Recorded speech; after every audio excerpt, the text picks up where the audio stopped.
There are hyper-aggressive students at times where the general population in the general classroom might not be the right place until we get some of those behaviors under control. But I don't have a single principal right now who looks at a student and says, this isn't the right place for you. You need to find somewhere else.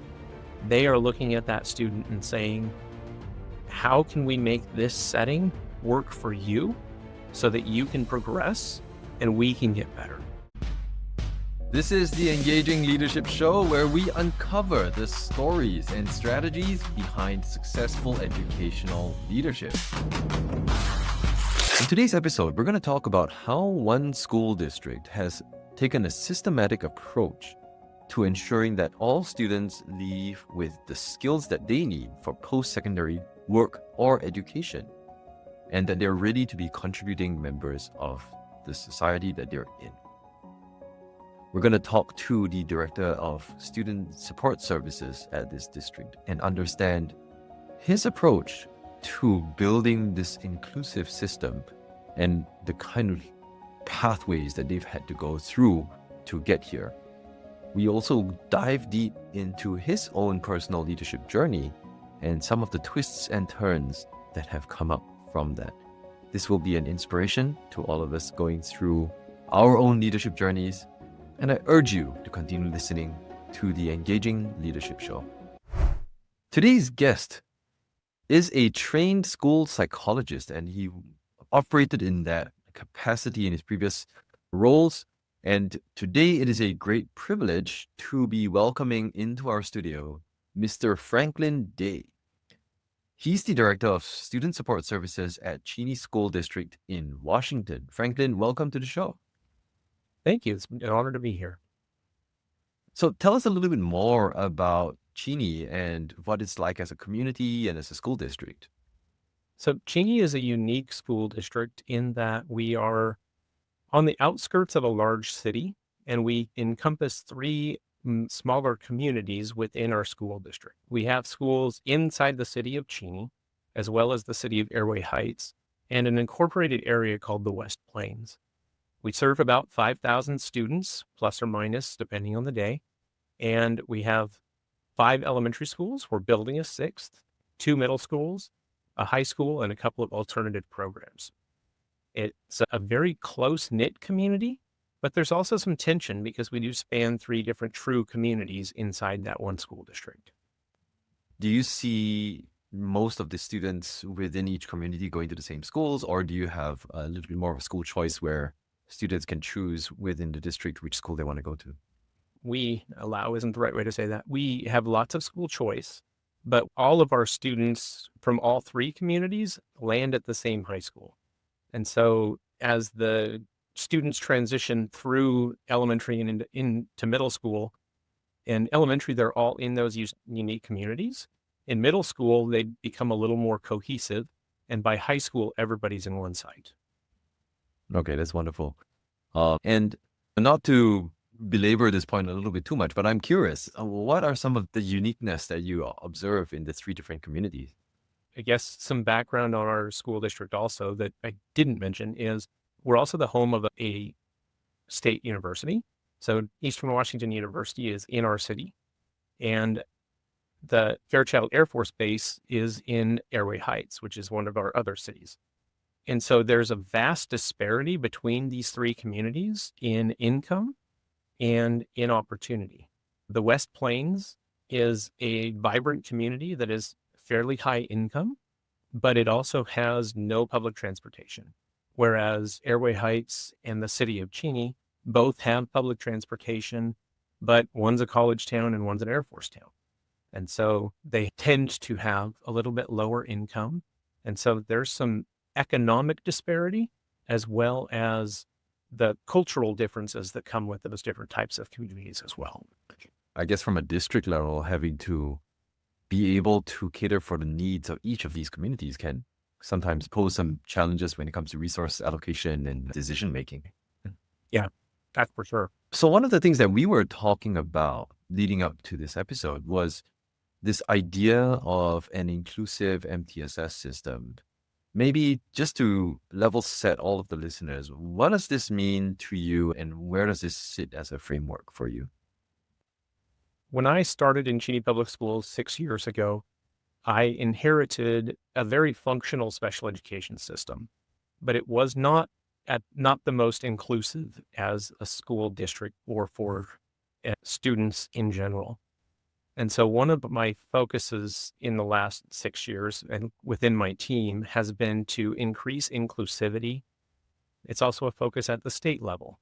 And so it's a twofold. The state is pushing the initiative of inclusionary practices, and we have been internally focusing on improving inclusion and access for all students with disabilities. When I think of inclusion, it's not just students with disabilities, but that is one of our focuses as a department.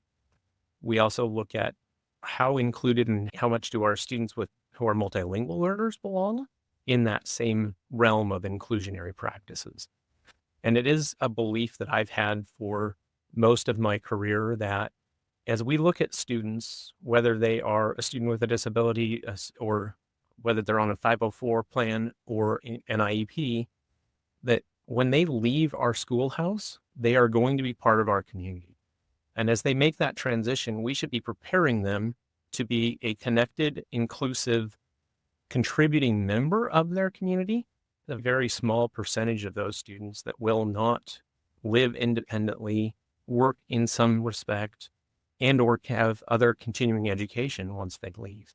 And so when we think about not only MTSS, but special education, we should be focusing on what services we can provide at the base level so that all students have that opportunity to succeed and to be a contributing member of society.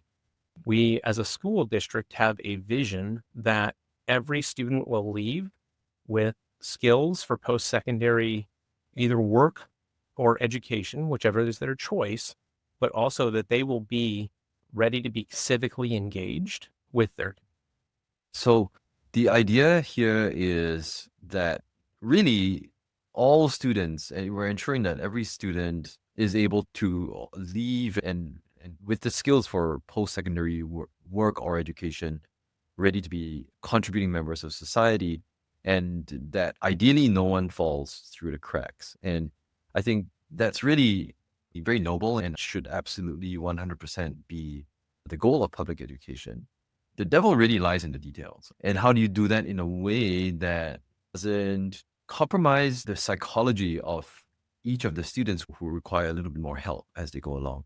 What has your approach been to think about this problem and to be able to address that in a strategic, systematic way within Cheney? So we have intentionally focused in two ways. The first is to focus on inclusionary practices, ensuring that all students are receiving core instruction or closely aligned to core instruction.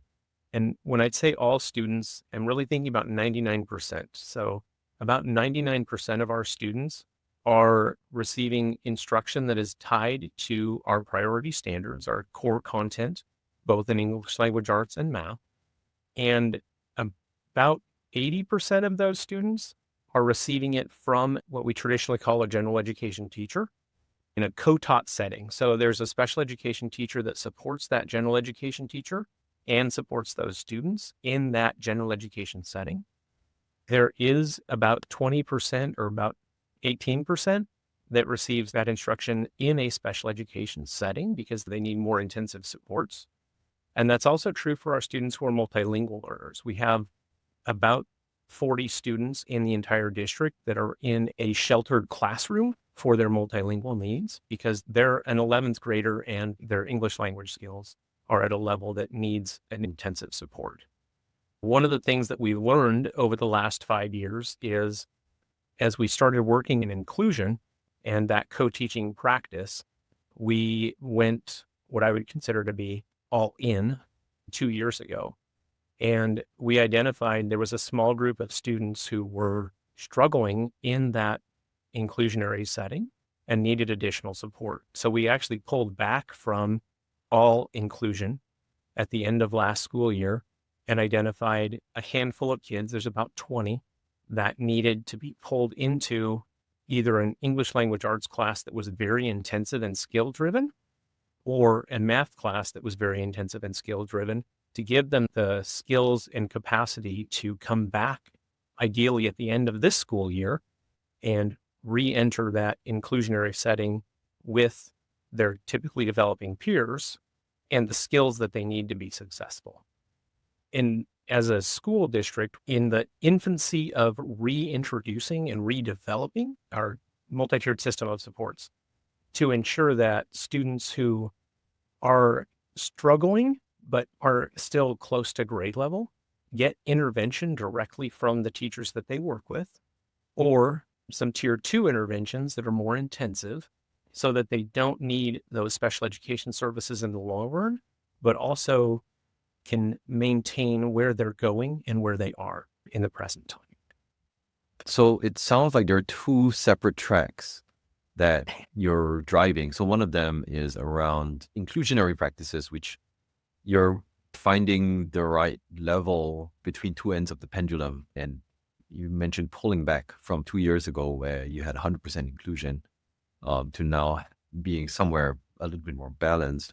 And the second that is being pushed is this idea of the multi-tiered system of supports, reintroducing that so that you're able to almost ease a little bit of that load on special ed services, and by focusing a little bit more on instruction that teachers in the classroom at tier 1 or perhaps even tier 2 levels are able to implement. One of the things that immediately strikes me is the load on the instructional staff, the teaching staff, must be enormous. How do you help them to navigate these demands around co-teaching, around how to implement, suppose to run a tier 1 intervention or a tier 2 intervention, for the teachers to own that and say, yes, I am part of this continuum of educational services that we're providing kids at every level that they're at, rather than that mindset that can sometimes come into play and say, I'm struggling with teaching this kid, special ed, you should take him on. The mindset is the biggest challenge almost always. One of the things that we have had in the past, and we're transitioning away from it right now, and this is a non-example of that mindset, so just keep that in mind as I speak. For the last 3 years, we've been using some federal funds, title dollars, and some ARPA funds to support what we called interventionists. And so we had math specialists and English language arts specialists in many of our buildings. And what we have identified is two things. One, that created an us versus them mentality where teachers could say, this student they're not successful in my classroom, so they must need to go down the hall to that other person, that interventionist, or to special education. It's the same mindset.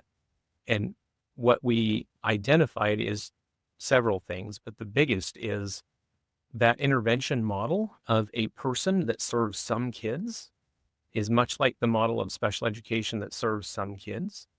It doesn't have the impact in the long term that's beneficial to everyone. And so we're reshuffling those folks to be more focused on tier 2 in the classroom rather than it being somewhere else, which changes the responsibility of the staff. It does increase potentially the expectations of those classroom teachers, but we've also put into place some instructional support, how we teach and what we do differently to address those individual student needs. We as a school district are a PLC school district, and so we meet every Friday and identify who's not making progress and who is, so that we can pull that group that didn't learn it for some tier 2 intervention with the teacher that's being the most successful, while we do some extension with those students that are already very successful. We have some very experienced teachers who are very strong co-teachers and have been working together for a lot of years.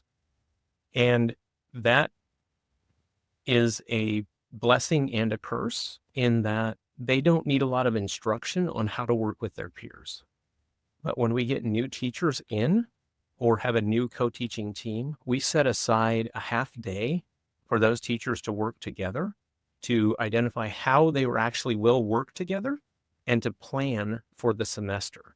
so that they have some time dedicated to work together and create some lesson plans so that they know how they will work together over the course of the year. And then at our middle schools and our high school, because of those period-based systems that exist in those worlds, the principals have been very intentionally focused on providing training for those co-teaching teams on what co-teaching looks like, how to collaborate, what do you do if there's conflict in your instruction. They do them at hour blocks during staff lunch, and they do a cycle of 3 lunches and just back to back, one Thursday every month, so that everybody has the opportunity to access that instruction and to build their skills. It's been a great model for increasing skills, and it has, as a groundswell of teachers have seen evidence that it's effective, they have increased the participation from about 10% 2 years ago to about 60 to 80% of teachers are attending those Thursday lunchtime PEs now. And there are some groups that don't attend, but they're also not core content teachers. So the ag teacher doesn't necessarily need to learn about co-teaching as much as a math teacher does. I'm just looking at this from a leadership perspective. There's actually quite a bit of that mindset shift that's required that you're investing in. And at the same time, I think what could be tricky about something like this is that there isn't really a single owner for this, because the site leaders themselves, they obviously care about what their teachers are doing. But the PD implementation, that sounds like it's coming from district. And some of the co-teaching resources, are these at the site level or would that be at the district level? So it's a combination of both. We have collective bargaining agreement language that specifies that we have time set aside for those co-teaching teams to get together. A lot of the direct on-the-ground PD is developed and implemented at the building level.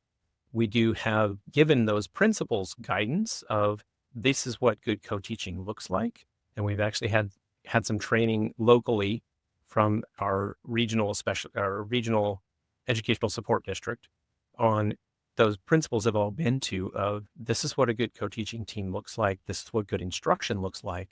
And we've provided them centrally, not only books, but also some training and professional learning about what they should be teaching their teachers. So it sounds like actually the accountabilities here are quite well specified. Like essentially, each principal site leader is responsible for their school site. The implementation of this PD and having the success of this initiative go through. How did you engage them with this idea that they needed to change the way that they were operating? In the grandest scheme, they actually were instrumental in making that change as well. I have to disclose, I guess would be the right way to say it. I have 3 new principals, especially at secondary. They're not new principals, but they're new to us as a school district. And I worked with one of my middle school principals, that whole administrative team, for 2 years on what is the best way to meet the needs of our students. The other 2 secondary principals came in and said, what we're doing is working, but how can we do it better? And so they really took the bull by the horns and said, if we have teachers that are not in the mindset of serving students, how can we either shift them to a role that is not in that inclusionary setting, or how can we shift their mind? And they have all taken that on intentionally with a focus of, if we can improve our services, we will have a better school and we will have a better experience where students feel like they belong. And ensuring that the staff that they interact with are on board, and our superintendent talks and people listen, but when the principal talks, it has the most impact. And definitely, it sounds like the way that the principals themselves drove this change almost from the ground up, it then immediately kind of moved away from this us versus them model, because now we're all in one schoolhouse, we're trying to solve this together. And from a leadership perspective, when sitting in your seat, what did you do anything to facilitate this conversation and bring everyone together to realize that we could pool resources, pool expertise across the district in that way? So we did, and it was somewhat intentional. We pull our leaders together once every 2 weeks, and we spend some time talking about all of those leadership things, good coaching strategies and improving instructional practices, all of those components. And so over the last 9 months have been focused on cycles of improvement and improvement science. And prior to that, we spent about 6 months talking about belonging and ensuring that every student is connected and has a role and a place in our school. And so when we take that belonging work that has been the foundation, and the improvement science work really is, how do we improve instruction so that it is for everyone and that everyone is connected and ready to go? The belonging just fits right in with that, and the foundation that says when a student is part of your school, they need to belong and not fit within the school, but the school needs to fit around them. I imagine, especially at the secondary, the middle and high school level, you're having that convergence of different cultures in each of the sub-communities that are within the district that are now coming together. And there's that tension between what each student brings to the table and at the same time having to see everyone in this continuum of needs and saying, okay, as a principal, I'm going to try my best to serve all of you with the limited resources that I have. Yes, there are some significant challenges there. There's no question about that. I give a lot of credit to our principals in that they see their students as individuals. They are not coming in and saying, you have to fit into my school. They're saying, this is a school and we're here for you. What do you need in order for you to be successful? And there's always some nuance to that because there are hyper aggressive students at times where the general population in the general classroom might not be the right place until we get some of those behaviors under control. But I don't have a single principal right now who looks at a student and says, this isn't the right place for you. You need to find somewhere else. They are looking at that student and saying, how can we make this setting work for you so that you can progress and we can get better? You started your career as a psychologist and you transitioned into administration along the way. How has that journey been for you and your personal leadership? How has it transitioned and evolved over the years? It's been a very positive transition over the years. And I have to say that there have been challenges along the way. In 2006 or 2007, I was meeting with my mentor. I was saying, here's all of the things that are wrong with public education, and here's what I want to do. And she looked at me very intentionally and said, if that's what you want to do, you're in the wrong role. You're never going to be able to make that happen as a school psychologist. So you either need to go back to school and become an administrator, or realistically, you need to become a superintendent. And I took that to heart and got my administrative credentials with that same mentor and took on a role of assistant director and then director of student support services or special education. And I wouldn't say I failed spectacularly, but I did fail in that first year. I overcommitted myself and I learned a lot in that first year, but I also learned two things about myself. That role wasn't the right role for me at that time. And so I stepped back out of a director role and into an assistant director role in another school district and built more skills that I didn't have and was able to spend about 7 years in that larger school district with a different supports and different skill set to hone my skills and to prepare myself to take on that head leadership role again. One of the biggest challenges that has existed is I'm not a teacher. I haven't ever been a teacher, although I do teach from time to time. I teach at the college level and I teach school psychologists in a lot of different ways and adults in a lot of different ways. But I don't have the teachers expect a different level of connection to instruction and curriculum that I just don't have as a school psychologist. And that at times is challenging, but I've intentionally surrounded myself with other educators who are teachers. And I do rely on them in a lot of ways to be my backbone when it comes to curriculum adoption and things. I have very intentionally over the years been part of curriculum adoption, so I understand that curriculum side. I just don't stand in the classroom and present that curriculum very often. This sounds weird, but I applied for this job 3 times, and on the 3rd try, I got it. And that 3 times spanned a little over 10 years. But this was a district that I wanted to work in because of the culture and because of the structures that are in place. And when I joined, as any new leader does, you identify some problems along the way or some things that are problematic within the system. But it was also a view of a district of, yes, there's some difficulties, but there's so many opportunities for growth that we can make this a great district, not just a good district. Thank you for sharing that arc of your leadership as well. I think it's very unusual to hear someone navigating through, especially as a non-educator or non-teacher, having to now come up with policy for the teachers. Like, it can be quite tricky to manage. What are some of the skills that you referenced earlier that you have been very deliberately building that you feel have been so critical in getting you to improve your chances of success in this role?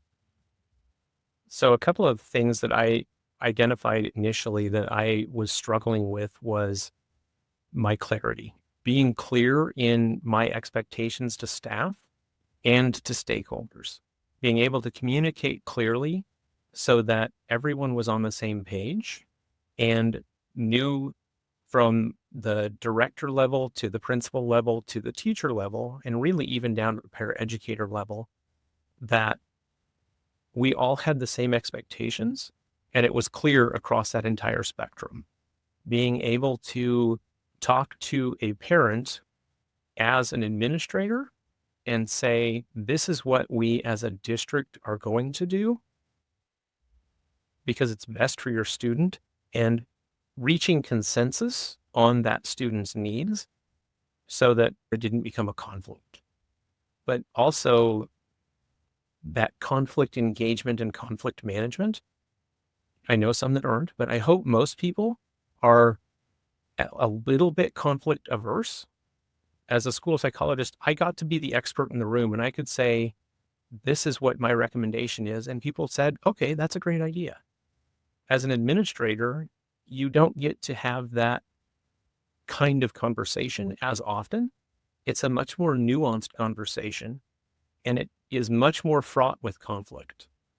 And I'm sure all school leaders experience this. When I get called to a meeting, it's because we are already in conflict. And I either can walk in and diffuse that conflict or I can add to it. And in my first year as a director, I more often was adding to the conflict because I knew what was right rather than coming in and hearing and shifting the conversation to diffuse that conflict and using that conflict to be creative rather than to just move. We have to go this way because this is what's right. Maybe we don't. Let's be creative and find a way to make it work for everybody. Wow, that's super illuminating, actually. And for all aspiring leaders and even current leaders who are listening in, I think those areas are so critical, but not spoken about enough. Like that clarity of communication. We sometimes underestimate how specific and how clear we need to be as leaders. And we almost expect our teams and our stakeholders to be mind readers to know what we want. I know I certainly have gone through and continue to struggle with that. And from a conflict engagement and management perspective, that's a really good point. If you're a leader and when something comes to your plate, most of the time it's because people are already in a state of conflict. They couldn't agree. And that's why you're coming to the table, because if they could agree, then there's no need for you to be around anymore. So having that level of comfort with dealing with conflict and being able to find a way through. We don't talk about it enough on this show, but it's great that you brought it up.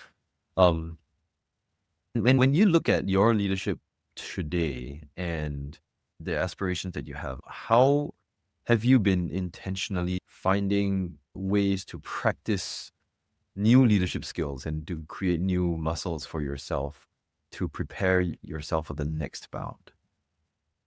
I think the biggest is to ensure that I'm not only listening to the community, but also including them in those decisions. And this is an area of growth for me. So I know that if one of my staff members is listening to this, they're going to say, "You're lying," which I'm not. It's an area of growth. I came from a school district before I came here that was very much a hierarchical school district and very much top down. I got to say, "You're going to do this," and people would. And we are much more of a community driven school district that is intentionally relational.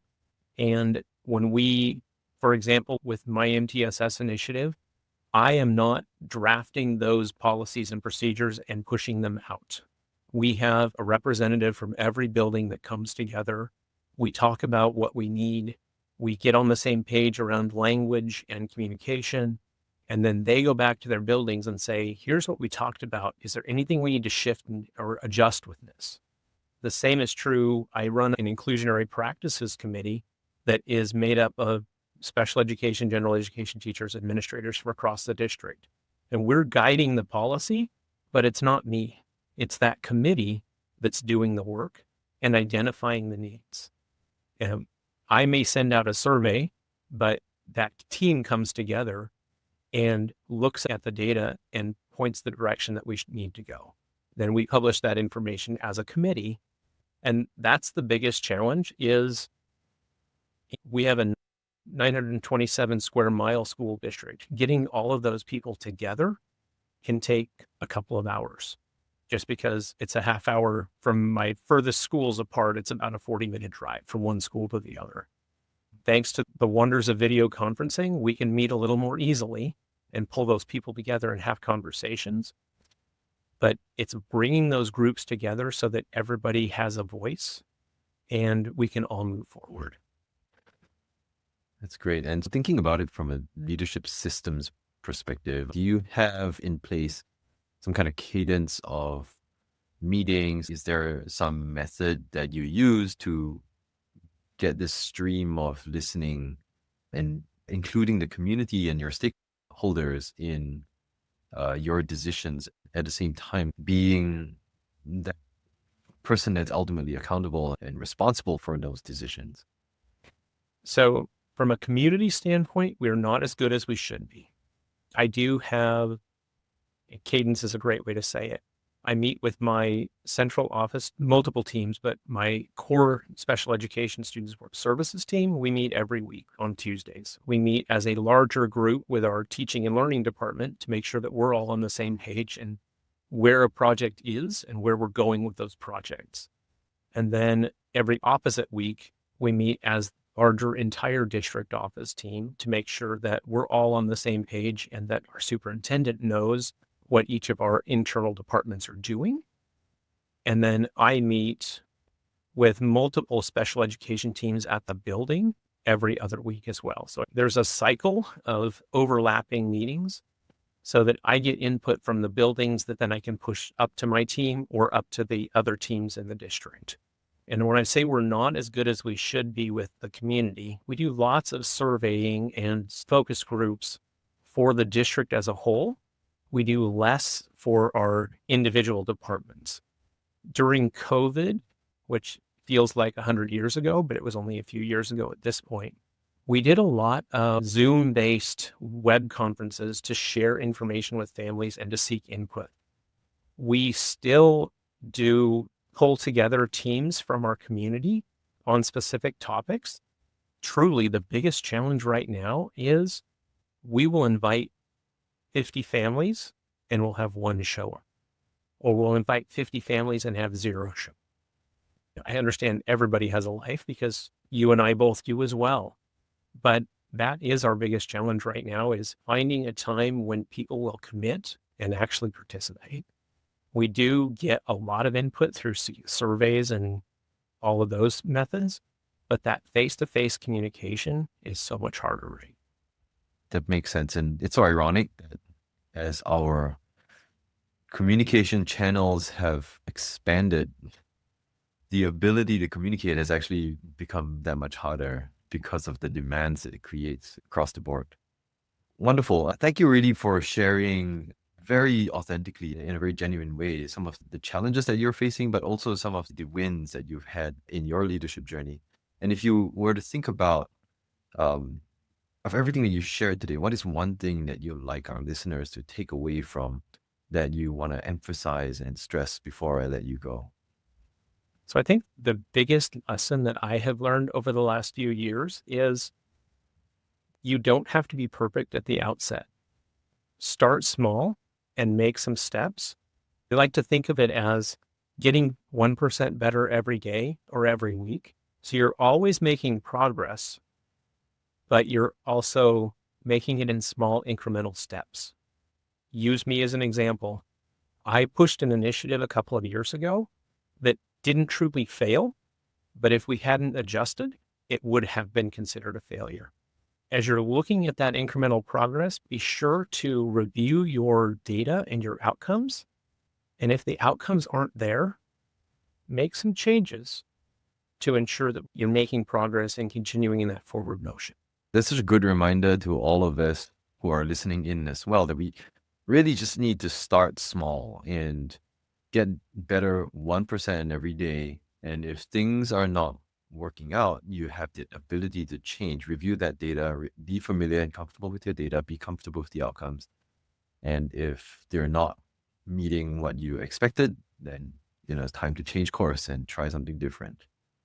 Thank you so much, Franklin, for your generous sharing and very authentic journey with us.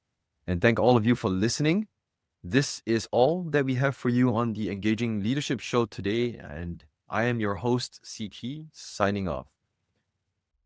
And that's all for the Engaging Leadership Show today. If these stories resonated with you at all, head over to engagingleadershipshow.com, all one word, where you can subscribe for free to receive more leadership stories and strategies every week. Also, at that link, you can access the archive of all the featured episodes we published in summary form.